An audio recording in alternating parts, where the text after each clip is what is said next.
The Abrahamic stories open up with a manifest God. Now I'm going to read you some things from Friedman, who wrote The Disappearance of God. He was trying to look at the underlying structure of the stories. Now, Friedman noted that the books in the Old Testament were written by a lot of different people at very different times. And then they were sequenced by other people for reasons that we don't exactly understand. But there's still an underlying narrative. There's multiple underlying narrative unities, despite the fact of that rather arbitrary sequencing. And that's a strange thing. I guess you could say, if you had a collection of ancient books and you were trying to put them together, you'd try to put them together in some way that made sense, right? And it wouldn't make sense unless you stumbled across some kind of underlying narrative that allowed you to order them.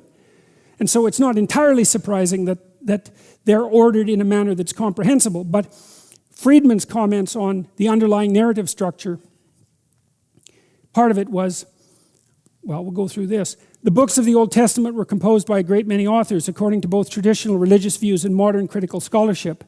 The phenomenon of the diminishing apparent presence of God across so many stories, through so many books, by so many authors, spread over so many centuries, is consistent enough to be striking, impressive, and ultimately mysterious. But the hiding of the divine face is only half the story. There's another development also extending across the course of the entire narrative of the Hebrew Bible, which we must see before we can appreciate the full force of this phenomena, and before we can pose a solution to the mystery of how this happened. Gradually, from Genesis to Ezra and Esther, there is a transition from divine to human responsibility for life on earth. The story begins in Genesis with God in complete control of the creation, but by the end, humans have arrived at a stage at which, in all apparent ways, they have responsibility for the fate of the world. The first two human beings, Adam and Eve, take little responsibility themselves. They do not design or build anything. When they're embarrassed over their nudity, they do not make clothes. They cover themselves with leaves.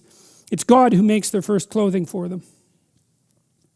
Noah, by no means a fully developed personality, Noah is not an everyman either. Broadly speaking, he reflects a step beyond Adam and Eve in human character and responsibility. Abraham, beyond the accounts of divine commands that Abraham does carry out, the narrative also includes a variety of stories in which Abraham acts on his own initiative. He divides land with his nephew Lot. He battles kings. He takes concubines. He argues with his wife Sarah. On 2 occasions, he tells kings that Sarah is his sister out of fear that they will kill him to get his wife. And he arranges his son's marriage. In the place of the single story of Noah's drunkenness, there are, in the case of Abraham, the stories of a man's life. The Abraham section thus develops the personality and character of man to a new degree in biblical narrative, while picturing in him a new degree of responsibility.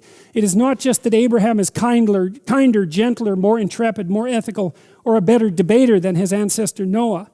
Rather, both the Noah and the Abraham stories are pieces of a development of an increasingly stronger stance of humans relative to the deity. Before the story is over, humans will become a great deal stronger and bolder than Abraham.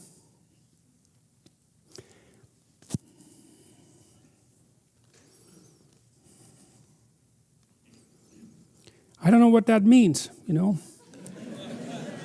See, it is certainly the case that the individual exists in the modern world, the differentiated, self-aware, self-conscious individual. And it's certainly the case that wasn't the case at some point in the past. And so it's the case that there's been a development, I don't know if you could call it a progression, but a development of the autonomous individual over some span of historical time. Now, we don't know how long that's been, but my suspicions are it hasn't been that long. I read once about a Neolithic ceremony that involved the particular placement of a bear skull in a cave. And then I read that, and they had found these placements in caves that were at least 25,000 years old. And then I read that they found caves in Japan among the Ainu, who were the indigenous inhabitants of Japanese territory and rather archaic people, who had the same ceremony with the bear and that put the skull in the same orientation and place in caves, and that tradition remained unbroken for about 25,000 years. And you think, well, is it possible for an oral or ritual tradition to remain unbroken for spans of tens of thousands of years. And the answer to that is not only is it possible, it's actually the norm. Because like one chimpanzee is like the next chimpanzee, right? In the progression, in the biological progression. If you took a chimpanzee troop now and you went back 25,000 years and you looked at a chimpanzee troop, it'd be the same thing. There's no historical progression. That's how you can tell that chimps really don't have culture. Because if they could even accrete 1/1000% of culture, transmissible culture, per generation, it wouldn't take more than about 1 million years before they'd have a whole civilization. And they don't. They're the same as they were. And so the continuity, the stability, and unchanging nature of a species, essentially speaking, is the rule. That the variant is us. It's like, what the hell happened after the last ice age? 15,000 years ago. We went from tribal, uniform, stable to whatever the hell we are now. It's this transition from generic to specific. It's something like that. And I can't help but think that that's reflected in this text and that it has something to do with this transition of consciousness from what? From possession by the generic divine to dominance by the specific individual. It's something like that. Is that a neurological transformation? Is that what this is a record of?